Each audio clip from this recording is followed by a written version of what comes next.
YouTube partner programme में शामिल creators को कब मिलता है पेमेंट?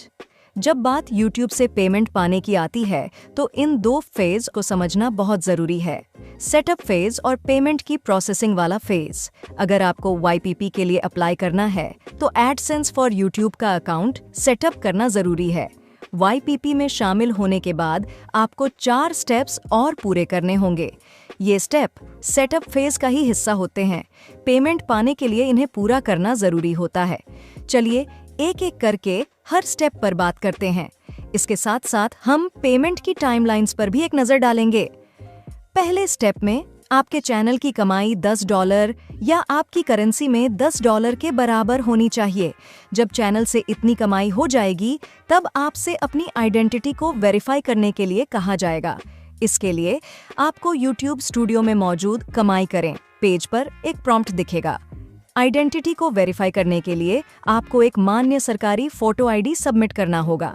ID 45 दिनों के अंदर ही सबमिट कर दें, नहीं तो आपके चैनल पर कमाई करने का फीचर रोक दिया जाएगा। आइडेंटिटी को वेरीफाई करने के बाद आपको अपने पेमेंट एड्रेस को वेरीफाई करना होगा। इसके लिए आपके बताए गए पेमेंट एड्रेस पर पोस्ट के जरिए 6 डिजिट वाला एक पर्सनल आइडेंटिफिकेशन नंबर पिन भेजा जाएगा। आमतौर पर पिन 2 से 4 हफ्तों में आपके एड्रेस पर पहुंच जाता है। हालांकि आपकी लोकेशन के हिसाब से इसमें और भी समय लग सकता है। जब आपको पिन मिल जाए तो उसे अपने एडसेंस फॉर YouTube के अकाउंट में डालें। इसके लिए पेमेंट पर जाकर पहचान और पते की पुष्टि पर जाएं।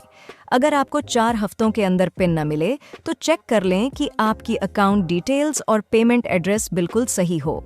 अगर इसमें बदलाव करने की ज़रूरत है तो पेमेंट में जाकर सेटिंग पर जाएं।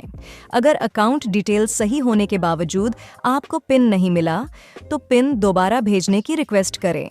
इसके लिए एडसेंस फॉर YouTube में पेमेंट पर जाएं, फिर पहचान और पते की पुष्टि में जाकर पिन फिर से भेजें को चुनें। ध्यान दें, पिन भेजने की रिक्वेस्ट 3 बार की जा सकती है। साथ ही पहली बार पिन जनरेट होने के 4 महीनों के अंदर अपने अकाउंट में पिन डालना होगा। 4 महीनों के बाद कमाई करने का फीचर आपके चैनल के लिए रोक दिया जाएगा। इसे फिर से शुरू करने के लिए आपको वेरिफिकेशन करना पड़ेगा। ये स्टेप्स पूरे होने पर आपसे पेमेंट डिटेल्स मांगी जाएंगी। जैसे आपको कहा जाएगा कि एडसेंस फॉर YouTube पर अपने टैक्स की जानकारी जोड़ें और पेमेंट का तरीका जोड़ें।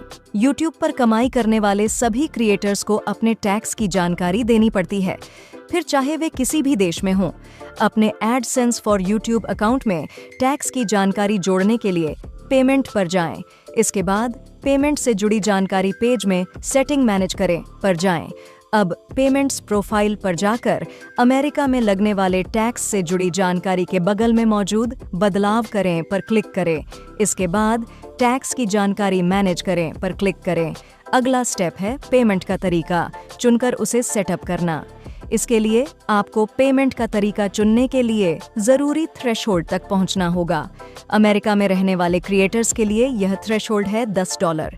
लोकेशन और करेंसी के हिसाब से यह रकम अलग हो सकती है।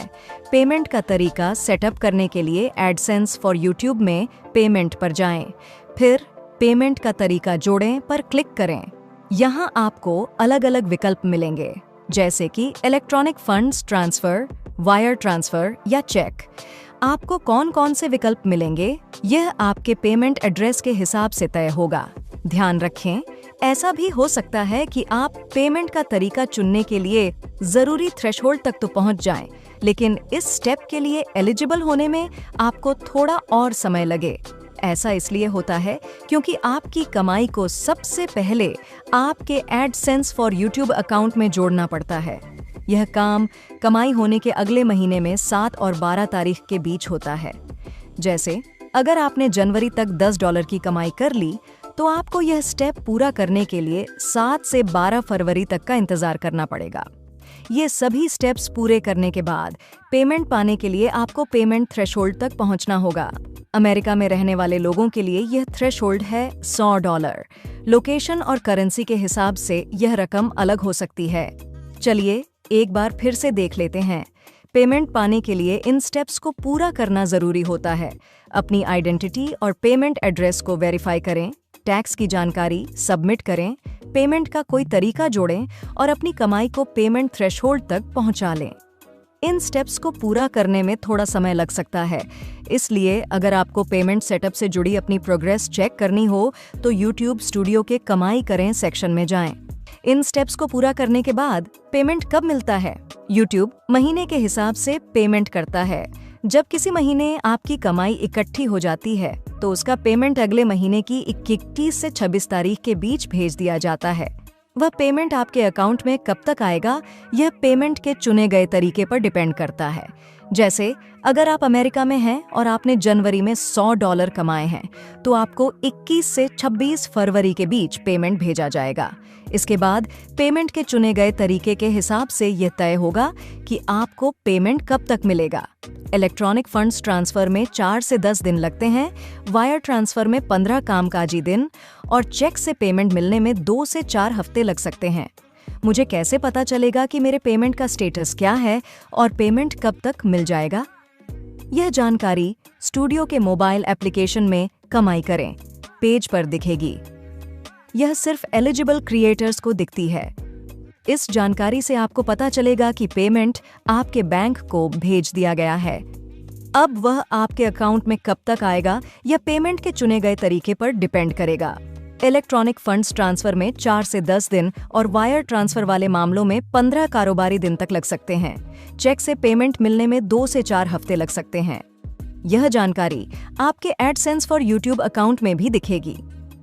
अगले महीने की 21 से 26 तारीख के बीच इस खाते के पेमेंट पेज पर पेमेंट को मंजूरी मिलना बाकी है लाइन दिखेगी। इस बात का ध्यान रखें कि एडसेंस फॉर यूट्यूब अकाउंट में जानकारी कभी-कभी ही अपडेट की जाती है, इसलिए हमारा सुझाव है कि आप अप टू डेट जानकारी पाने के लिए स्टूडियो एप्लीकेशन के कमाई करें पेज पर जाएं। YouTube एनालिटिक्स में जो रकम दिखती है और जो मेरे अकाउंट में आती है, उन दोनों में अंतर क्यों होता है? YouTube एनालिटिक्स में दिखने वाला रेवेन्यू सिर्फ एक एस्टिमेशन होता है। यह चैनल पर की गई एक्टिविटी और हमारे एडजस्टमेंट्स के हिसाब से ऊपर नीचे होता रहता है। पेमेंट्स का मतलब होता है टैक्स वगैरह काटने के बाद आपको मिलने वाली रकम। आपको भेजा गया पेमेंट ही आपकी असल कमाई होती है। आपको यह रकम स्टूडियो के मोबाइल एप्लीकेशन में या एडसेंस फॉर यूट्यूब अकाउंट में दिखेगी। इसमें invalid traffic, content ID claims, tax और दूसरी वजहों से होने वाले बिलिंग एडजस्टमेंट्स के मुताबिक बदलाव किए गए होते हैं।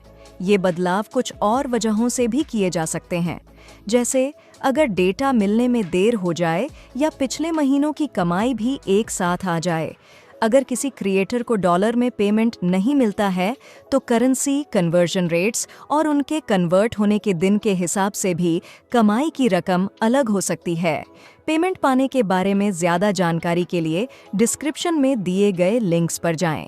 वीडियो देखने के लिए धन्यवाद।